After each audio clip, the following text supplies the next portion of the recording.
Bom, e para a gente conseguir calcular as colisões, a gente precisa definir um negócio chamado coeficiente de restituição. Então, assim, para a gente caracterizar essas colisões, a gente vai precisar encontrar uma relação entre as velocidades que os corpos tinham antes e depois. Aí a gente divide essas velocidades para encontrar o tal do coeficiente. Esse coeficiente ele vai indicar, né, o tipo da colisão, né, com um valor que vai variar de 0 entre 0 e 1. Tá? 0 para colisões inelásticas, né, e 1 para colisões perfeitamente elásticas. Então, a fórmula desse coeficiente ela vai pegar a velocidade 2, né, a velocidade do segundo corpo após a colisão e subtrair a velocidade do primeiro corpo após a colisão. Vai dividir pela diferença entre as velocidades dele antes da colisão. Né? Então aqui, ó,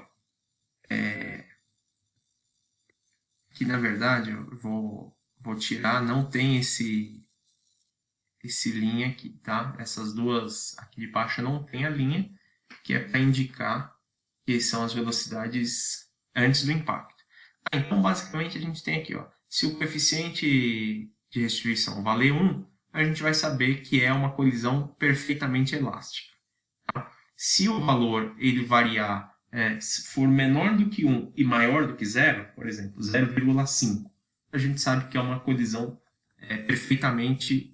parcialmente elástica. E se o coeficiente valer 0, significa que é uma colisão inelástica. Tá? Então, detalhe essa última informação aqui, e numa colisão inelástica os corpos permanecem juntos. Tá? A gente vai ver aqui alguns exemplos para entender melhor essas situações aqui. Tá? Então, antes de tudo, deixa eu só fazer um ajuste aqui para vocês não se confundirem. Tá? Então, vamos aqui ao exemplo 1. A gente quer calcular as velocidades após... na verdade, a gente quer calcular o E, né? Então, para o item A aqui, ó, o E ele vai ser a diferença entre as velocidades, né, depois da colisão.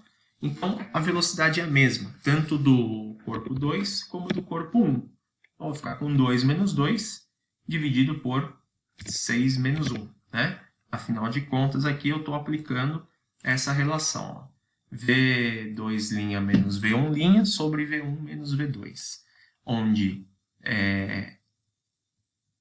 a velocidade aqui na parte de cima é a diferença entre os dois, né? Os dois têm a mesma velocidade, então aqui vai dar 0. 0 dividido por 5, né, que é a diferença na parte de baixo, vai dar 0 também. Então, eu confirmo que isso aqui é uma colisão inelástica, justamente porque eu sei que o índice aqui valeu 0.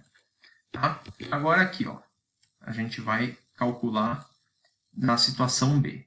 Na situação B, eu vou pegar as velocidades, né? A velocidade do corpo 2 é 2 metros por segundo. Eu vou ter que subtrair a velocidade do corpo 1 após a colisão, que é esse valor aqui. Como ele vai para a esquerda, então a gente vai adotar que ele tem um sinal diferente do outro, né? Um sinal negativo. Tá? E aqui eu vou fazer a velocidade do 1 menos a velocidade do 2 antes da colisão.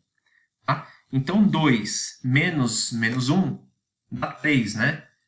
3 dividido por 4, eu chego aqui em 0,75. Indica para mim que é uma colisão parcialmente elástica.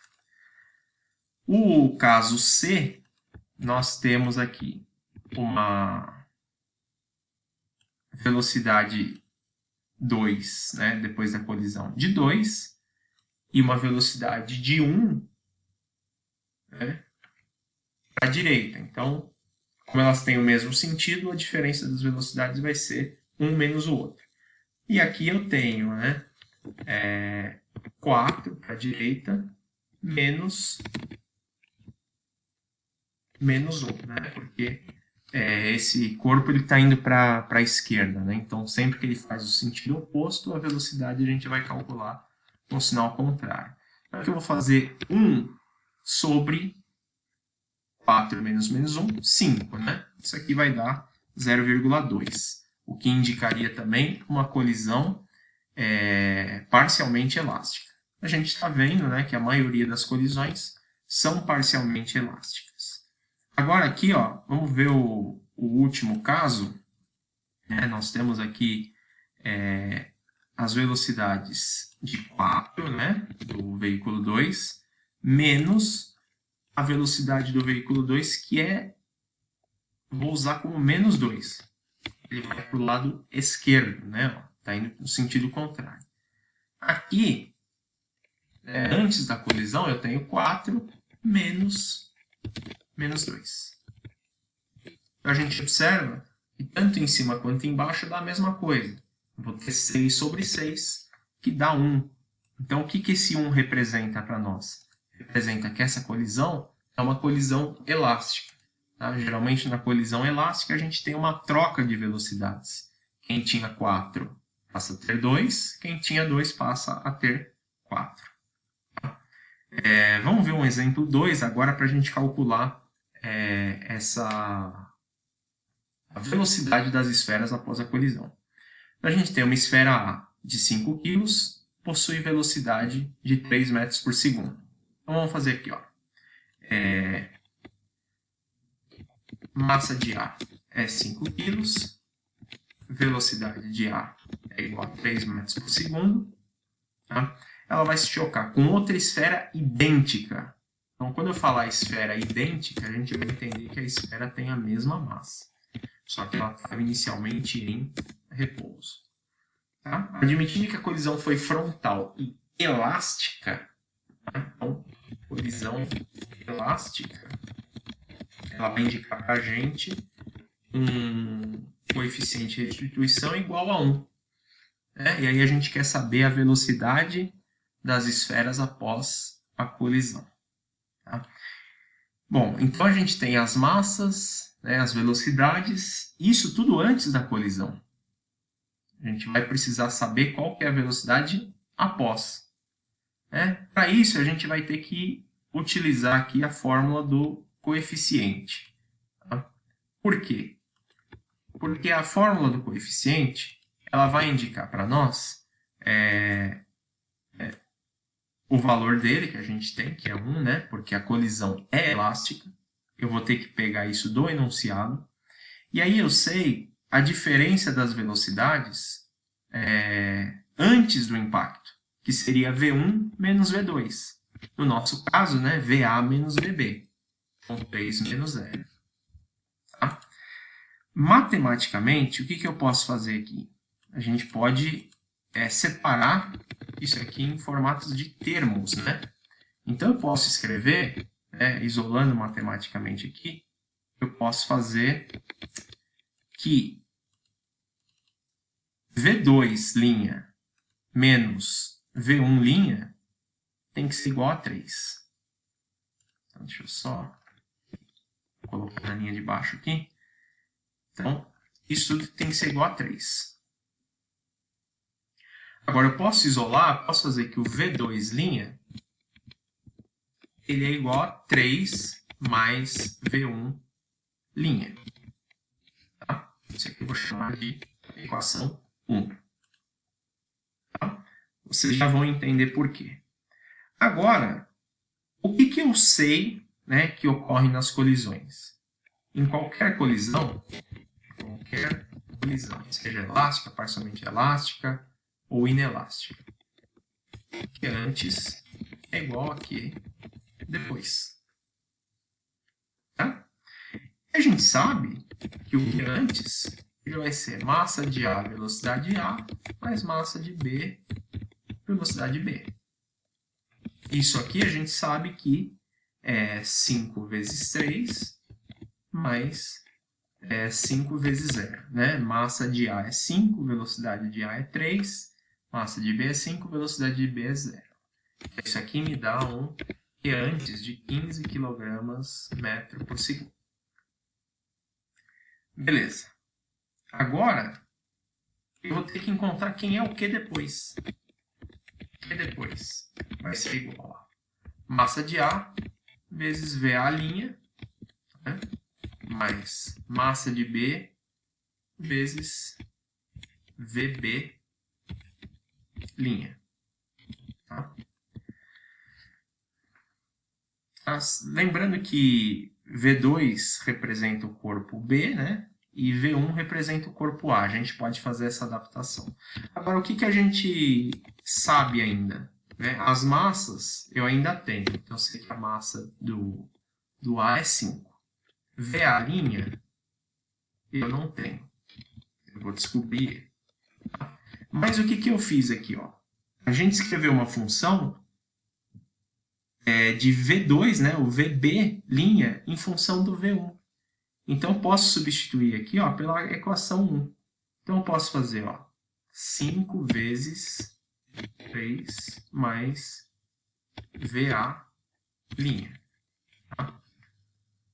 Eu vou até indicar aqui com uma setinha que eu substituí uma coisa na outra. Tá? Isso veio daqui. Beleza. Agora, fica fácil, porque o que depois, como que antes é igual ao que depois, eu sei que tudo isso que eu escrevi tem que dar 15.